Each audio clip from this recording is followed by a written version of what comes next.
With Alan Border, what was the atmosphere like that morning? I always find that the first morning of a test match is fairly special anyway. Everyone's a bit nervous. No one knows what's going to happen next week in a bat or bowl. Everyone's got that sort of expectant air about them, including the crowd, of course. And I suppose I was a little bit more nervous as well, again, having made up my mind on going out to toss that we're going to put them in, which always has its risk, as we know. So it was an interesting time to be around. What about the first morning? Because nothing actually went for you in that first session. No, that's right. I mean, they ended up looking quite comfortable and not much happened, really. So again, it always gets to the back of the mind, think, have we done the right thing, or, are we now struggling a bit? But again, we came back well, because having let them get to, I don't know what it was, but the first 3 or 4 wickets, having batted well, we then inspired a minor collapse, looked in a good position again, sort of 250, 260 for 7, which I was quite happy with, until, of course, Lawson played well, aided by McDermott and Thompson, so they got themselves back into a reasonable position again by the end of the second day. And the weather had intervened those first 2 days until, I suppose, you might have looked at it from the dressing room and wondered if, once again, you might have been cheated. Well, that's right. I mean, when you are running out of time, every second seems precious. And we set off, I suppose, that Saturday morning. Everything started brilliantly. I mean, I ran out Lawson. He hadn't woken up yet, I don't think. And then we got Holland out straightforwardly straight after that. So this has been a fine stand.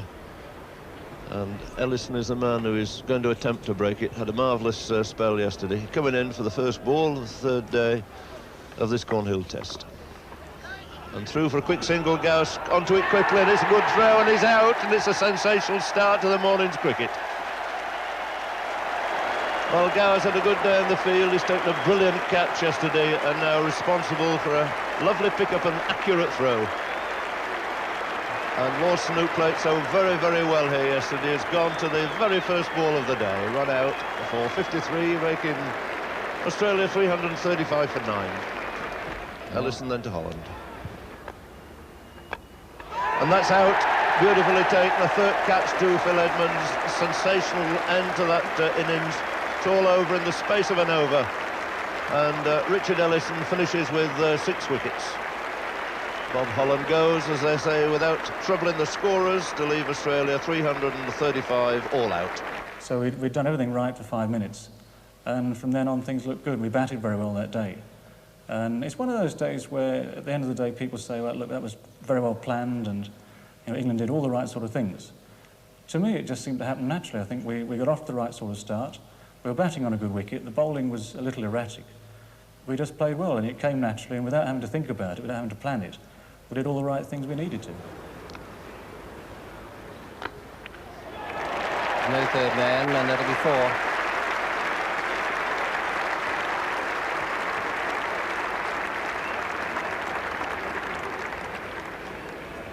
13 for 1 now, 49 to Robinson and 33 to Gower.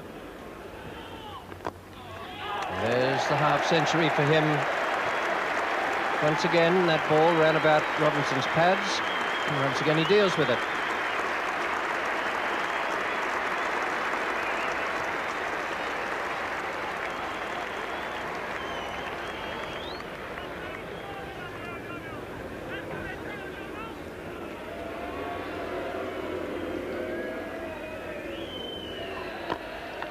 Good straight drive, beautifully placed by Gower.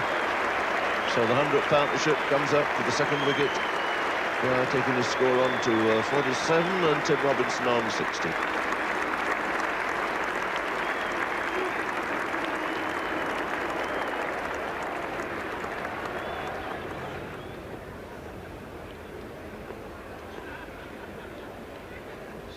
Lawson to Robinson.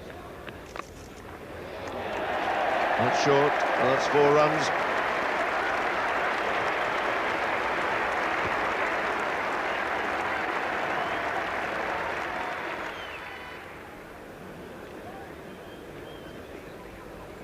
Jeff Thompson now coming on at the city end, taking over from McDonnell. It's a cracking shot from David Gower. Didn't quite time it, as he would have wished. It got down towards the middle of the bottom of the bat.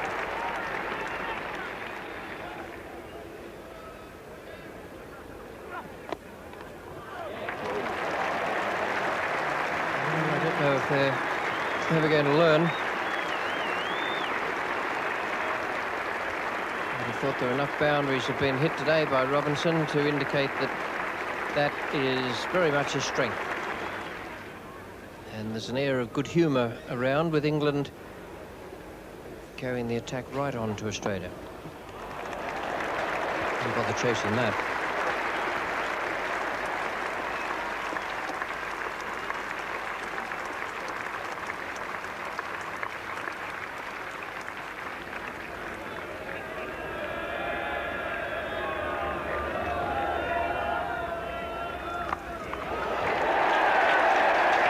No doubt where that's gone. Rattled away to the boundary. 100 to Tim Robinson, and a very, very good one as well.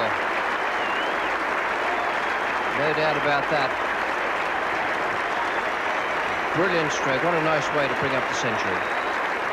193 balls, 12 fours. None of them better than that last stroke, and 273 minutes.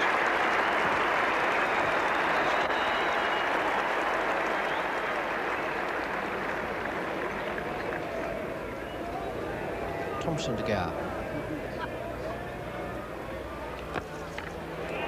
Beautiful stroke. That's one for the memory. And even the bowler is clapping the stroke and the century. As Gower has gone on now to 101. Well, David Gower won't play a much better shot than this, and what a way to go to your century. Perfect for the drive.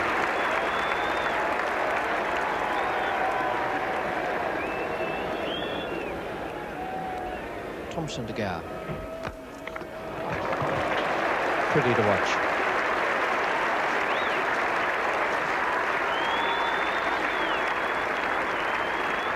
And a nice way to bring up 1,000 first-class runs in 1985. Super shot. This is McDermott.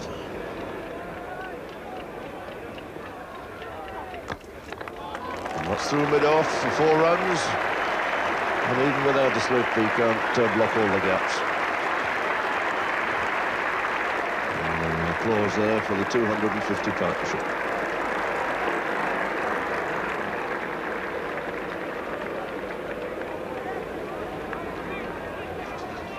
Still to be Holland. He's picked that one up with the swing out towards long on. Is it cleared? Yes, up there, the 2 arms aloft. It's 6 runs to David Gower.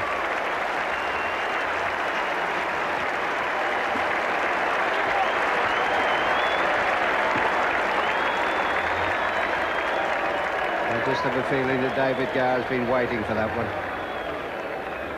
Picked that up beautifully.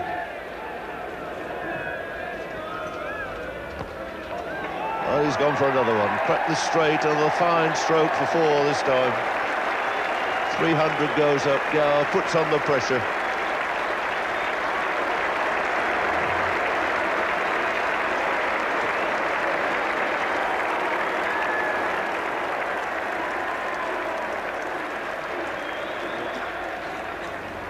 Four more wanted for the 150.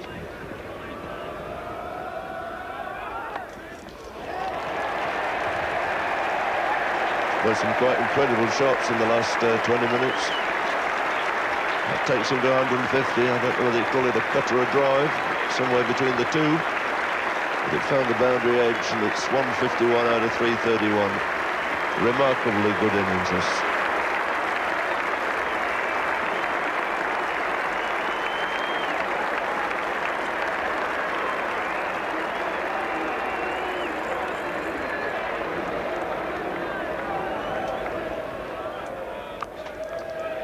Well, that was a bad ball as Hollett comes back, short outside the off stump, crashed through the offside by Gower, and it's 4 again.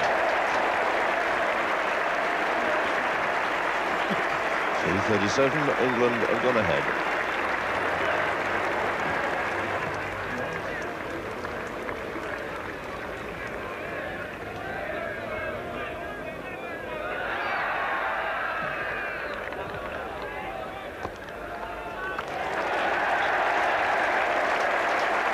.338 means that this pair now have added exactly 300 runs.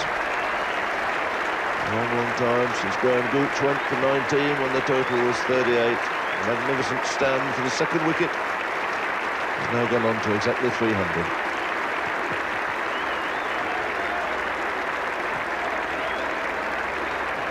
And plenty for this big Edgbaston crowd to cheer about. Not too often do you get 300 stands. It's not McDermott, but Jeff Thompson who's going to be given this final over.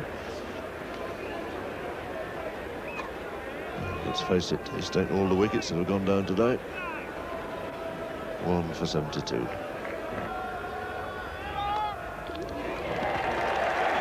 a no ball. One more ball in the over, sliced away down the third man. And sufficient to see England pass the 350 mark. 351, just for the loss of Graham Gooch.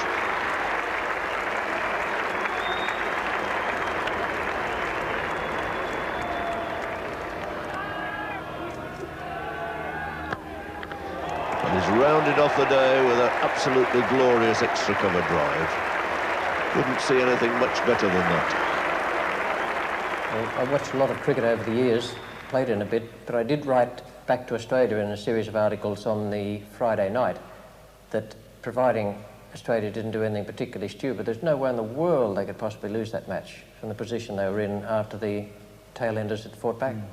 It's interesting because you look back at, say, the previous 2 Test matches, played again on slow, flat wickets, good for batting. And it just emphasises really that even under those conditions, you've got to play well, you've got to bat well, the runs still have to be made. And the work that went into those 2 previous Test matches set us up in many ways for this one at Edgbaston.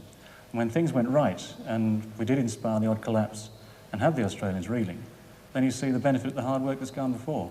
So you got through Saturday with an absolute slaughter. And you really did give them a tremendous caning.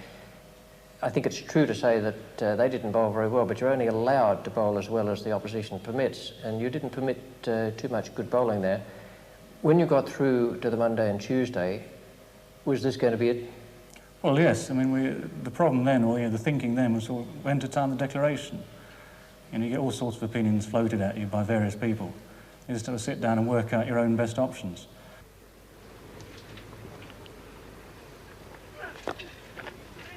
There's more there.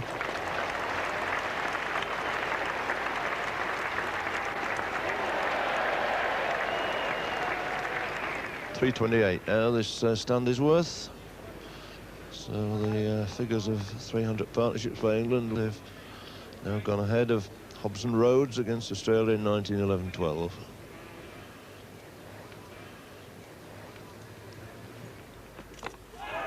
And he's gone. Well, this wicket finally goes. Robinson is bowled. Played it on there. Just too short of his 150. But marvellous effort that from Tim Robinson. Another big 100 to add to those he's already made. 148. It's 369 now for 2. And Robinson bowled to Lawson for 148.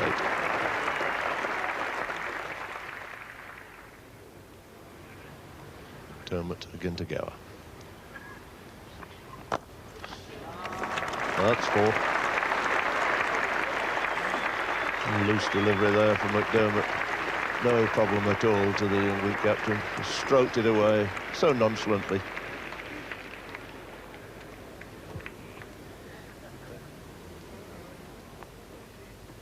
It's Jeff Lawson, and he's bowling to Mike Gatting.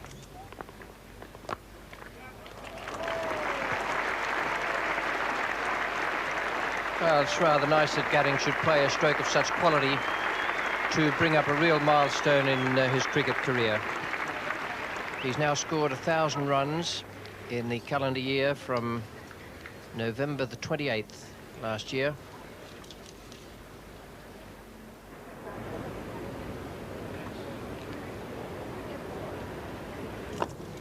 No doubt about that. Glorious extra cover drive from David Gower. Brings him past the 200 mark. Come back for the third.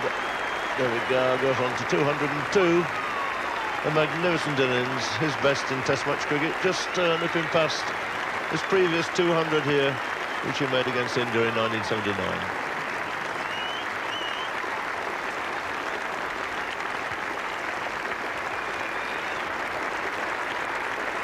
very popular double century, this crowd on their feet.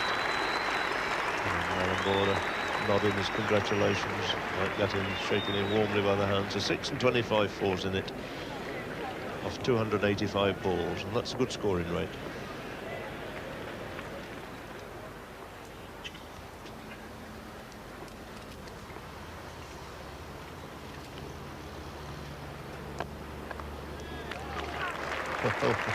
Oh no, for Mike Gatting.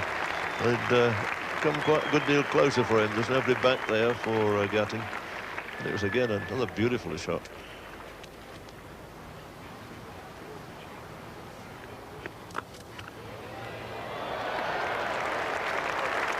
Well, it's taken a long time. Pat of congratulation there from Geoff Lawson to David Gower. As Gower goes out, court border, bowl Lawson. Lawson now has taken 2 of the wickets and Gower has made 215. 463 for 3. And England captains against Australia. 5 of them have made centuries over the years, and Gower's is the second highest score behind only Wally Hammond. Here's the dismissal, short outside the off stump, and he cracked it square straight at Alan Border.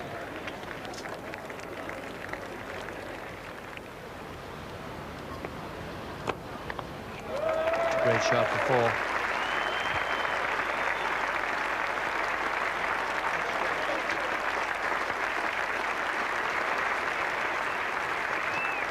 That's the first time England have ever made 500 at Edgbaston against Australia.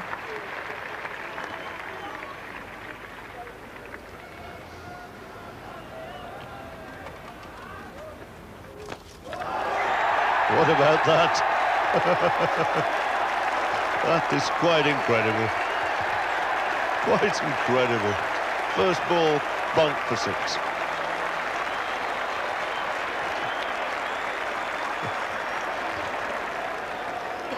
And just decided to get his eye in there, straight into the pavilion.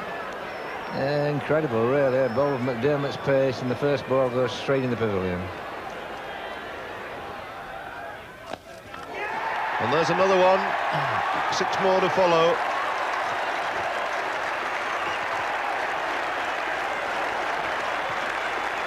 This is absolutely incredible.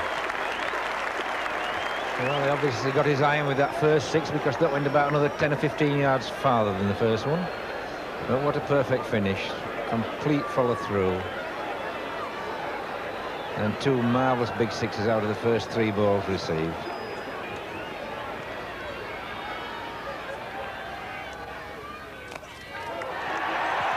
He's crashed that away on the leg side this time.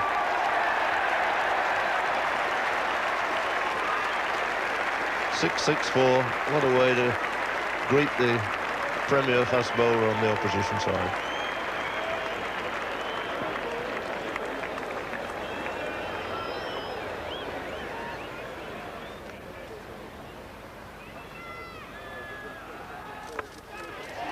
And that's another great hoik out to deep square. And he's been beautifully taken. What a good catch that was. So both of them sacrificing his innings to try and push the score along, but tremendous catch out there by Jeff Thomson. Not an easy one. Hit high, swirling away. And McDermott is delighted that somebody's finally grabbed a good catch off him. So disappointment of the crowd, but both of them unselfishly not worried about averages. He's come there to get some quick runs. He got 18, as you can see quickly. 2 6s and a 4 in it, and fell to that catch. The deep square leg boundary.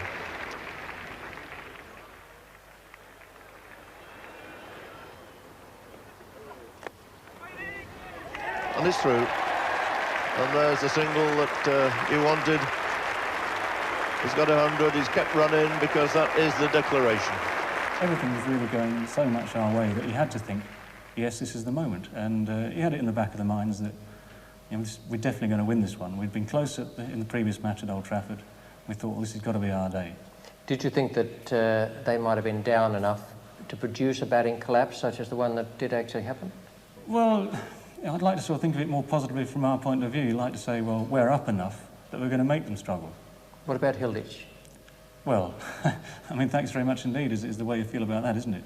You set him up for the hook, and I mean, Ian's always going to be a great one to bowl in that sort of situation. So he loves doing that sort of thing, even if it goes wrong. And when it works like that, it's a dream.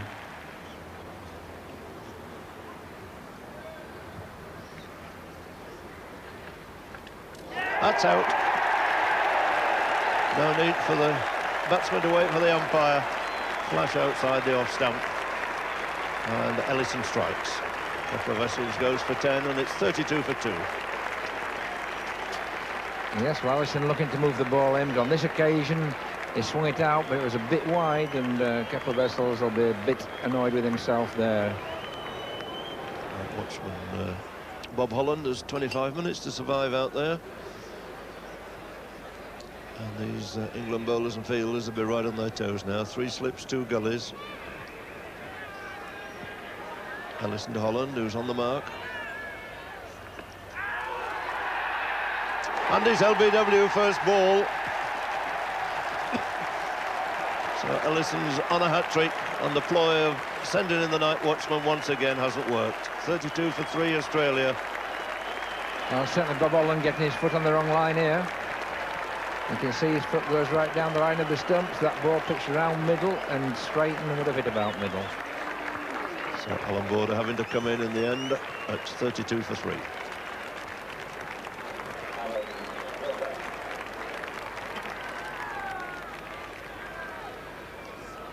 So at 32 for 3, Alan Border finding himself on the hat-trick. He's in no hurry.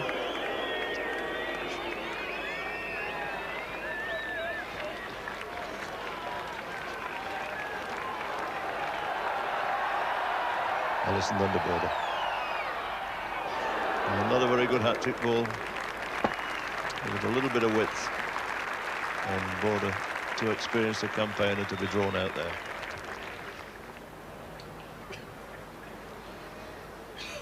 Ellison again to Wood. That's lobbed in the air, gentle. Anybody going for it? Oh, the word, yes. A long delay there. So Robinson finally moving in, taking the catch, and Ellison now is taking the 3 wickets out of the 4 that are down. 35 for 4. Dramatic collapse here at Edgbaston as Wood goes for 10. Ellison drawing Wood into playing on the leg side, and the ball slightly an outswinger to him, went straight up, and he was up for a long time, and nobody looked to be going to go for it, but eventually Tim Robinson came running in, and you can see he's almost on the wicket before he in fact caught it, and probably half a dozen people could have caught it, but nobody looked too keen for a while there. I know a few bowlers who have been rushing after that one.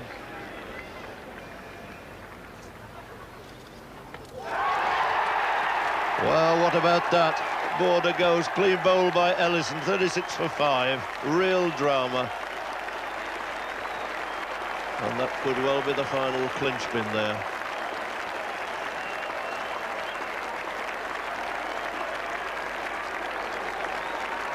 A very sad, dejected Australian captain there.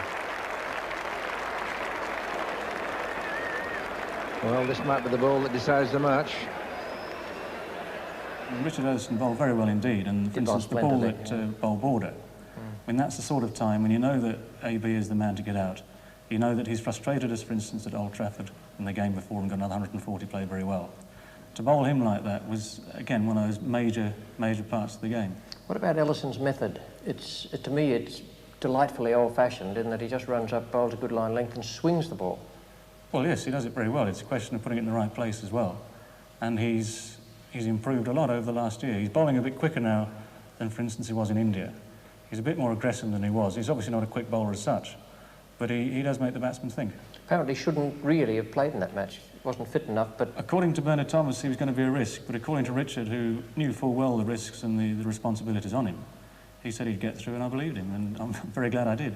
Well, he got through for you all right, and he took you through to the Tuesday morning when the moment we arrived at the ground, the covers were over and the rain was coming down, and the forecast, if I remember it correctly, was absolutely deplorable. It wasn't very good.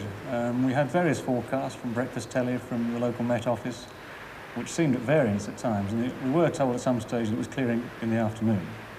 So we knew or thought we were going to have some cricket at some stage. It did seem to drag on.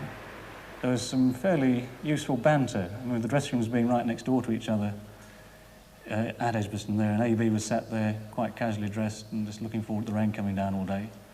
And one or two words flew between us now and again, all in good humour. Then, of course, we got out from the field, came back again 2 minutes later, bad light and rain and drizzle. And it took us really a very frustrating long time to get out there to really get into it again. But once again, when you did get on the field, the bowling was, I thought, as good as anything we saw in the whole of the summer. Yes, we started off, and in fact Phillips and Ritchie again played well. They looked in charge. We had obviously very attacking fields. The runs were no longer really a problem. And they played well. They obviously picked up a few runs, hit the ball hard. And the seamers weren't getting very far. The spinners then had to have a go. And of course we ended up with the turning point of getting Phillips out. Caught via AJ Lamb's boot and into my hands.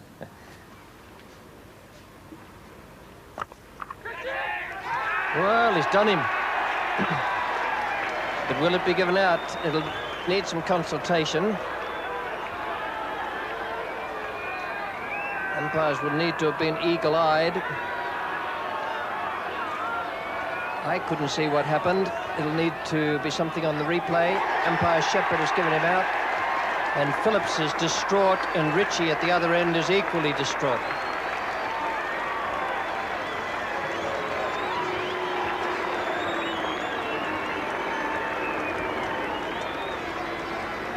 Well, whether it's disappointment at the way he got out or not is difficult to tell. But here's the shot. He crashes it down into a boot. And David Gower turns round and picks it up. I don't honestly think there was any question that that wasn't out.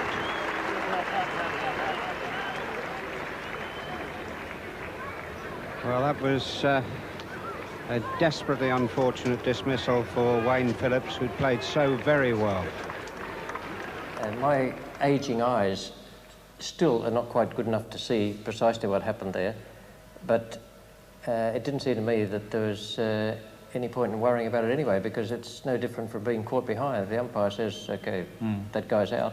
Well, to be fair to all concerned, I think the decision was totally right. And you talk about, for instance, the benefit of the doubt. There was no doubt in David Constant's mind. He had a clear view. There was no doubt, for instance, in the minds of the fielders stood opposite, i.e. short leg, the keeper, slip. Those that are in the right position to see could tell you quite categorically that the ball was nowhere near the ground. I couldn't tell it because I was halfway turned anyway, just turned back in time to see the ball looting towards me. But I think it's certainly an unfortunate dismissal from the batsman's point of view. He's done very little wrong, of course. He's hit it hard and down, and it's only just been deflected upwards.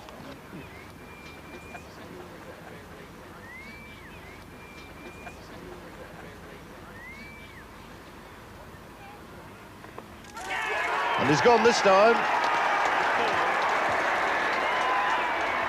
Well, he played pretty well. So Greg Ritchie goes for 20. And Embury takes his first wicket of the match. Yes, good piece of bowling, this. Little bit of flight. Ritchie pushing forward. And there's just one thing I'll say about that, which is very good to see, is that Greg Ritchie didn't hang around. He knew he'd hit it, and he was on his way straight away, which was very sporting.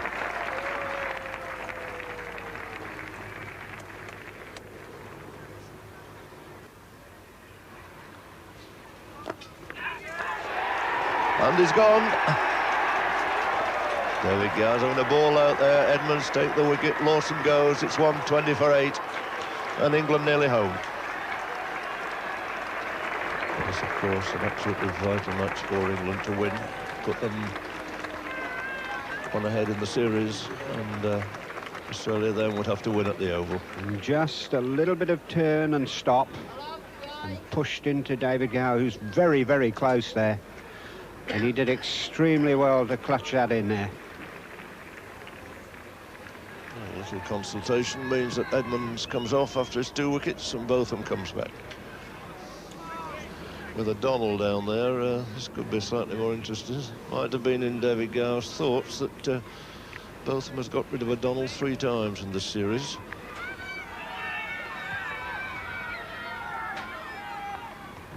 And it bowled him. So Botham's done it again. Ball of full length and O'Donnell hitting all round it. He goes for 11, 137 for 9. Also establishes a record for Botham, yet another one. It's most wickets taken by an Englishman against Australia, 129. Yes, Ian Botham getting a little bit of in-swing there and just finding the gap between bat and fad. So the last 2 Australian batsmen at the wicket, 137 for 9.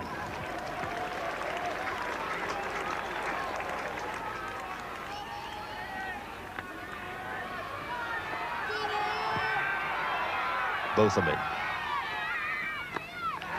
And it's caught at short leg by Edmonds. Botham's done it again, 142 all out. And England winning a test match, a thoroughly deserved victory. A game in which they've outplayed Australia with bat, with ball and in the field. Edmonds has picked up, I think, about 4 catches in this test match. They've all been pretty good ones. And this, the one that mattered most of all. And Edmonds, a very good, a very safe pair of hands.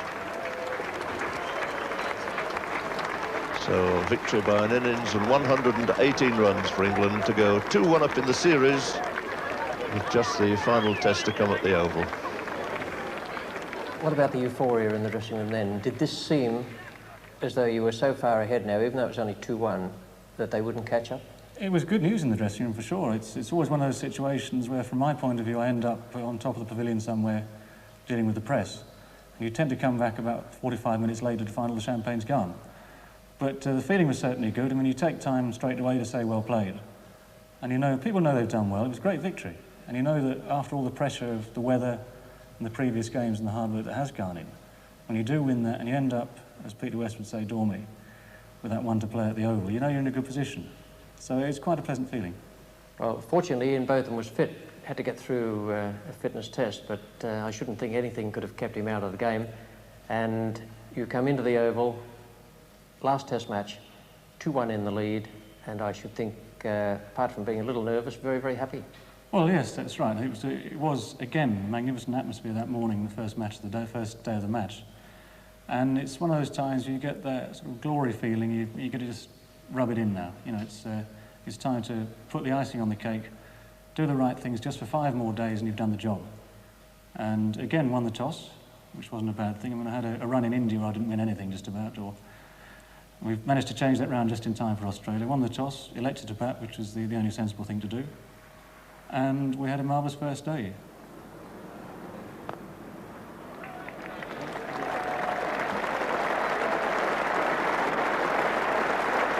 Half century for David Gower. Already in good touch. 50 from 64 balls, 7 boundaries. It's his 26th half century and he's hit 1100s as well. And he's having a terrific season against the Australians.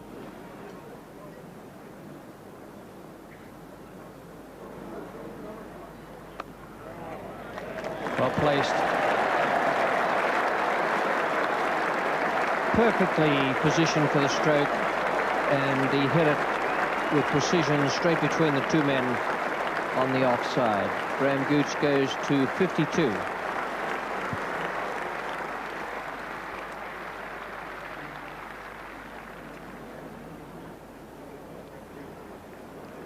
Gilbert to Gower.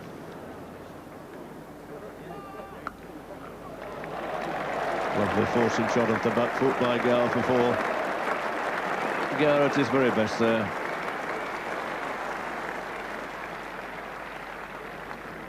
Been lucky so many times with the weather here for the start of the Oval Test. It's another lovely day, sort of day that everybody's been waiting for such a long time. Bennett and to Gooch. That's the short one that Gooch has been waiting for. He makes no mistake again. Placed it ideally there between cover and backward point for 4.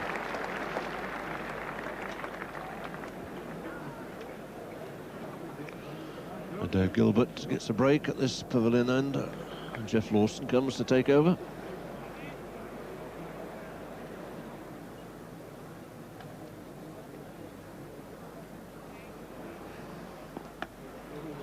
Oh, lovely stroke. Lent into that again. Stroked it through the offside for 4 more.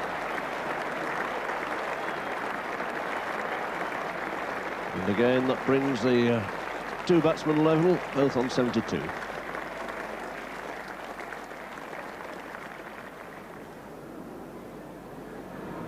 Bennett to Gower. That's safe.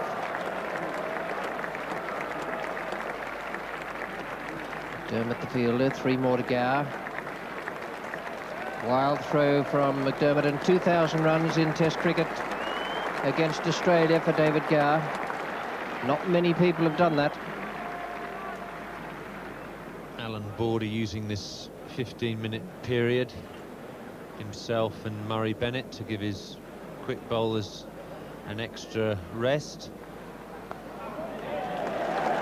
But his accuracy's all awry, and that's 100 for David Gower. Another Test match century for the England captain, and life is pretty good for him at the moment.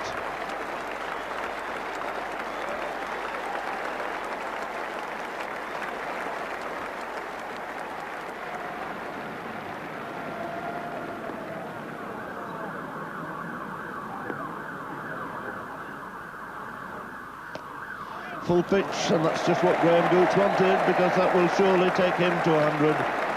No problem at all. It's over the ropes now. And a great relief for Graham Gooch. Long wait to make his first 100 against Australia. Something of a mystery that it hasn't happened before. But he finally goes to 101 out of 227 for 1. 194 balls, 13 fours. His 5th Test 100 in all, but as we've already said many times, this is his first against Australia.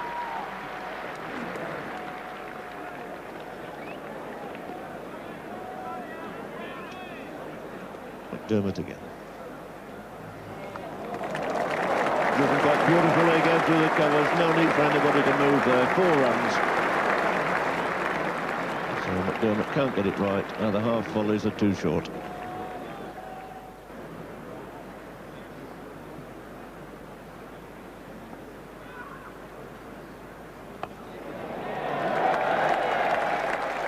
Very good shot.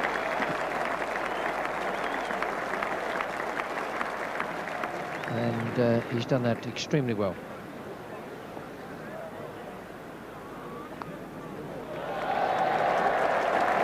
And that's an improvised stroke. Nonetheless, it went very quickly. Fortunately, this is not the weather for log fires.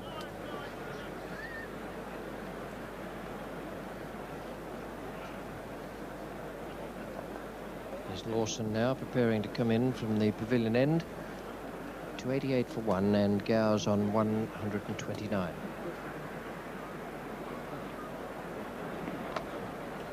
Good shot.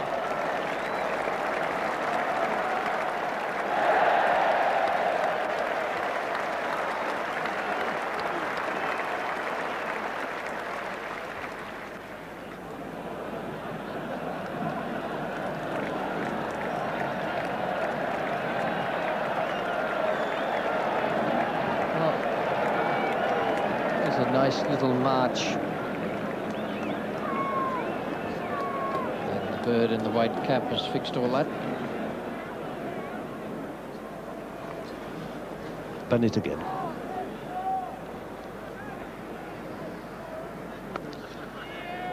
Well, that's a short one which you can't bowl to Gooch.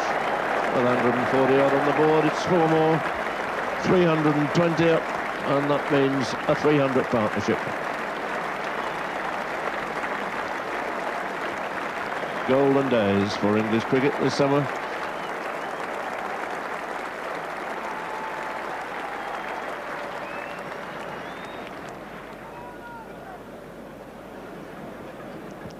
Lawson then continues round the wicket.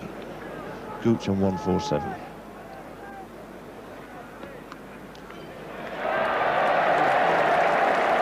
Well, another fine shot. Excellent way to go through to a 150. 151 for Graham Gooch. Those runs coming out of a total of 328 for 1.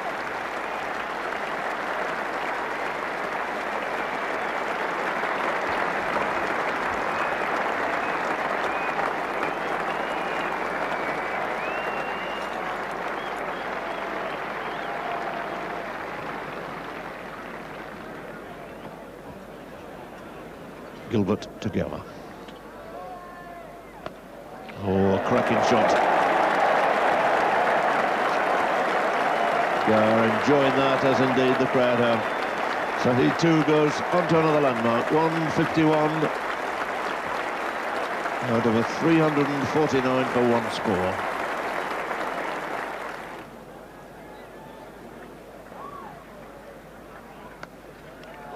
Got him. Well caught. Murray Bennett, I think it needed 2 goes to grab it. What a marvellous innings from David Gower. Fully appreciated by the capacity crowd here at the Oval today. A delightful exhibition.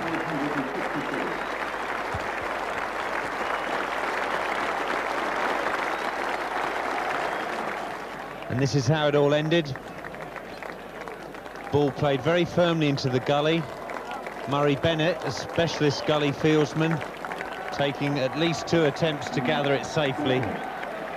89 overs have gone. Last one coming up now, and Murray Bennett to bowl it, and to bowl it to Gatty.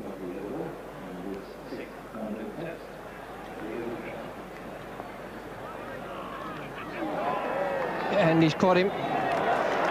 There was some hesitation. Border has given Bennett his first Test wicket in England. Border diving forward to take the catch. And Gatting just waiting to check with Border that had been caught above the ground. Feet up in the dressing room the first night? Very pleasant indeed. It was a healthy position to be in, so 300 odd for 1. We'd obviously scored very quickly again, which is all to the good.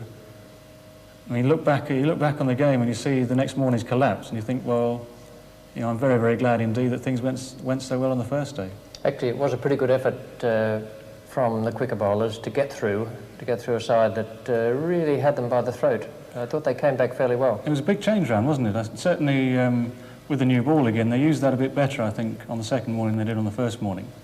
Whether that's because we batted worse, I don't know. It's always one of those things where you've got 2 sides trying to do the opposite. But they certainly had a lot more going for them on the second morning. We just didn't come to grips with it at all, which was very disappointing in some ways, but nevertheless still in a very good position.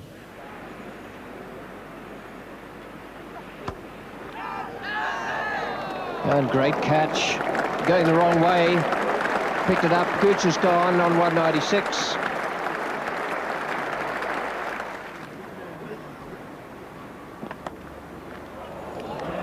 And 1 for Lawson. The big congratulations from the team there. Dave Gilbert rushes over to say well done, and 2 wickets are down this morning.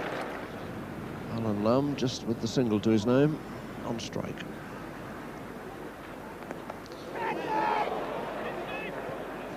Yes, safely pouched down at deep long leg. Alan Lamb goes, it's another wicket for Lawson. And he's out for a single. Lamb 418 for 6.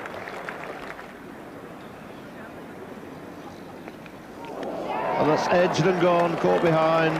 Good catch there by the keeper. Lawson takes another wicket and both and goes.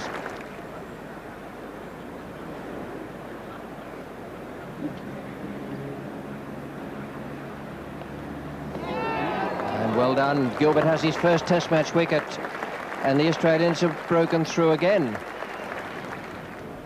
Downton, the one batsman we've seen this morning who, as ever, has played the quickest pretty well. Faces McDermott now. And he's bowling all over the place. What a great start there for McDermott. What a good delivery too. One of the great sights for any quick bowler there. Middle stump flattened, flying out of the ground. And it's 452 for 9. Lawson again. And he's out this time, shuffled across, got everything right in front. And I would think little doubt there, Phil Edmonds knows it, and it leaves England all out for 464. And of course, if they can bowl us out like that, it gives our bowlers the encouragement again. Ian rushed in. Again, we did Hilditch on the hook, this sort of thing. Everything's still going well. He did rush in, didn't he, Botham? And he bowled quick with plenty of bounce. Oh, yes, I mean, that's right. He was looking forward as much as anyone. Having bowled as quickly on some of the deader wickets as anyone in the series, he came in on that one and really relished it.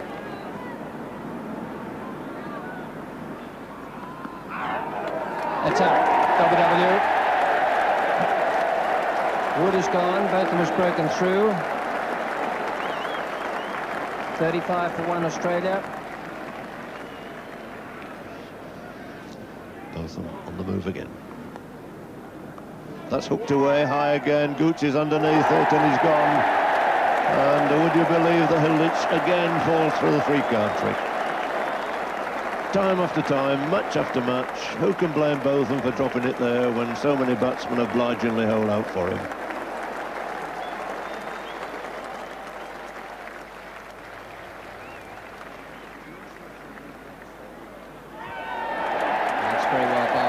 Top spinner coming back with the arm from outside off stump, and Vessel's trying to force away on the offside. Lovely piece of bowling from off spinner John Embury.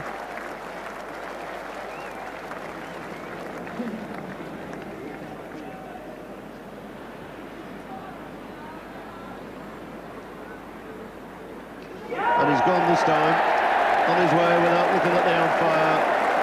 Ellison picks up his first wicket. Outside edge, nicely taken by Downton, and it's 101 for 4.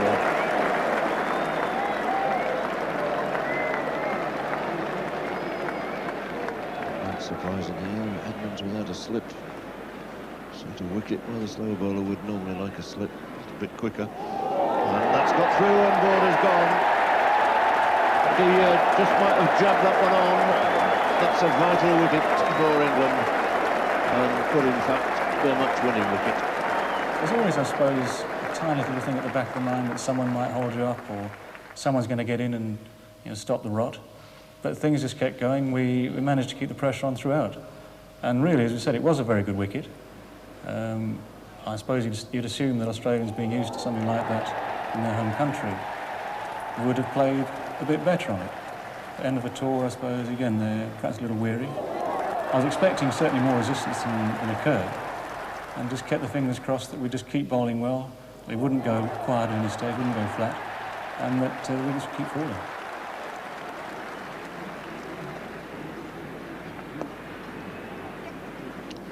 And could be trouble if he hits, he's got to go. Yes, great hesitation there, and that really was thrown away. Richie came, McDermott hesitated, saw Richie coming, decided to go, but if the throw was anything like good, he had to be run out.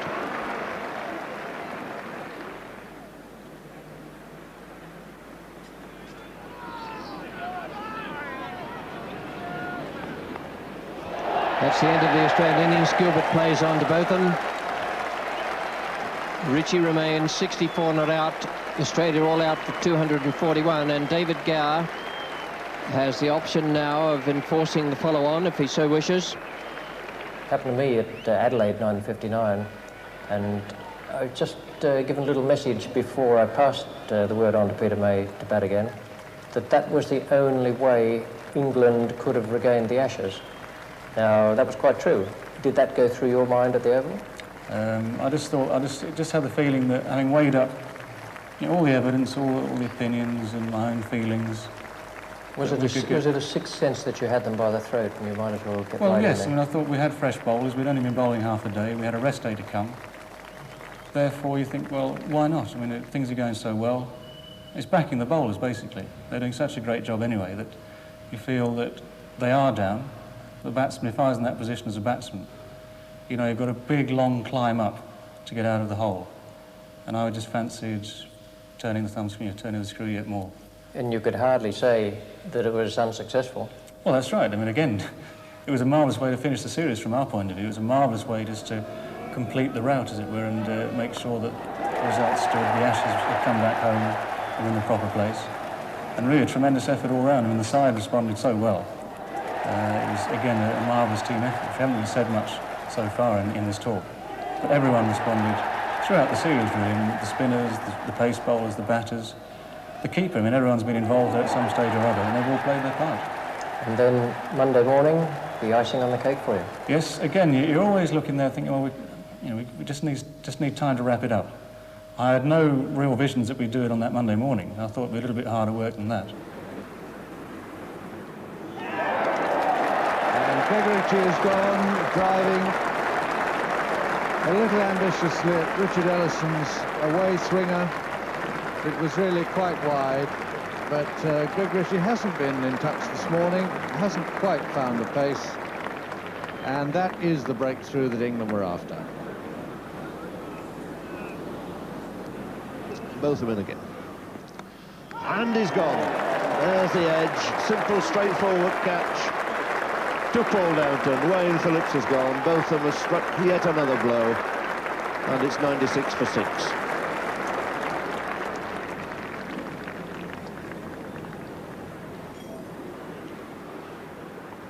Now the field move in, try to keep Border down at this end, prevent the single, and he's gone. Both of them scored. Tim Ellison's taken another wicket, and that surely is it. Border out for 58, 114 for 7. Both of them making no mistake in the slips there, as that was nudged in his direction by Border. It'll be a losing series for this man, but he's come out with it with tremendous credit.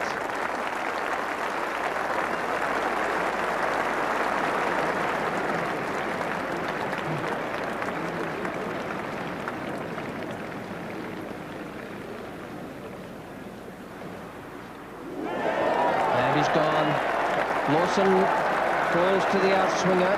Ellison has bowled it perfectly this morning.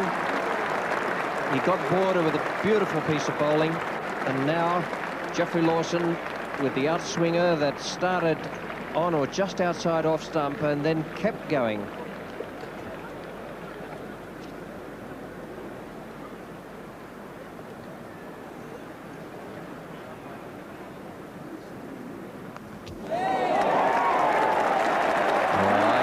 Sure if it was better than the one he caught the other day to get rid of Lawson. It was certainly brilliant, but you can stack both of them up as two of the finest catches you'll see in a whole era of Test match cricket. Both of them has just caught McDermott off Ellison, and it's 129 for 9.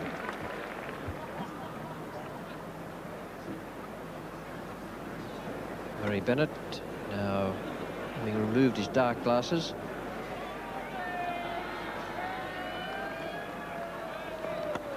Caught and bowled. Bennett is out. Gilbert remains unbeaten. And England have won the Test match. They have regained the Ashes. The margin, an innings and 94 runs. And David Gower must be one of the happiest men in the sporting world at this moment. David, it's a funny old game, isn't it? You were swamped by the...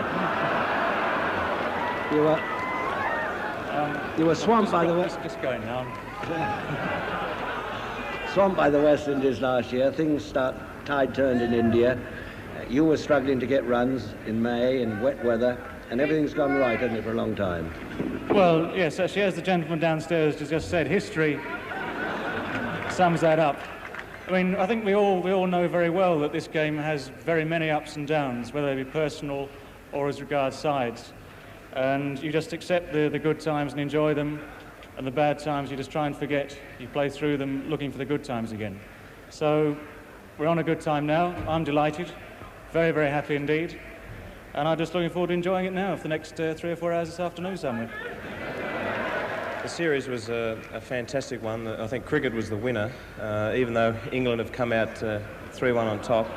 I think it was a justifiable result. England started to put holes in our batting over the last few Test matches, and we succumbed to the pressure that they applied to us, and they fully deserved the 3-1 result. But it was a really great series.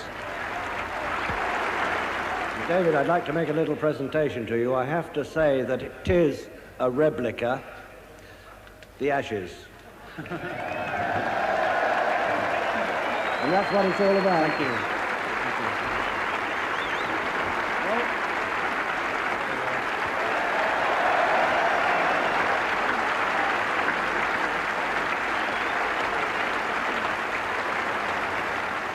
What a marvellous moment. What a pity they didn't let you keep the replica. It would have been very nice.